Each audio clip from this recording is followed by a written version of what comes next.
Masih dari Prabu Muli, pemirsa, ratusan warga desa Gasing, Dusun 1, Kecamatan Talang Kelapa, sudah 22 tahun hidup dalam ancaman listrik. Pasalnya jaringan yang semraut kerap membuat tersetrum karena tiang yang terlalu rendah.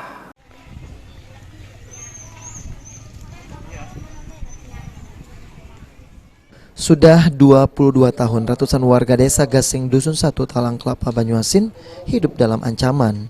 Pasalnya jaringan listrik yang semraut sering membuat tersetrum karena tiang yang terlalu rendah.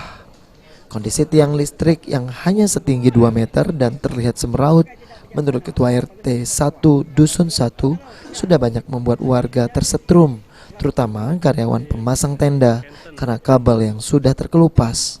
Agar kejadian tidak terulang, warga berinisiatif membungkus kabel dengan pipa, kemudian mendirikan tiang bambu. Cak mana? Khawatir tak masyarakat sini? Bukan tak khawatir lagi, kabelnya pecah kalau. Kabelnya pecah kalau tadi. Ini kebijaksanaan warga nih. Beli pipa ini dibungkus. Jangan sampai warga kena imbasnya. Setrum. Nyetrum. Sudah lama kondisi Cak ini? Kabel ini mulai tahun 2000 itu kan, sampai sekarang tak kati perubahan itu di renovasi. Sudah lapor belum ke PLN, Mak? Aku sudah 2 kali masuk di Kampung Gading, tapi nggak ada tanggapan. Malahan aku bawa fotonya dengan warga, tangan warga ada 100. Cuma sampai sekarang nggak ada tanggapan. Sudah berbagai upaya dilakukan warga agar PLN segera memperbaiki kondisi jaringan kabel, namun hingga kini belum kunjung ada realisasi. Sulaiman, PAL TV.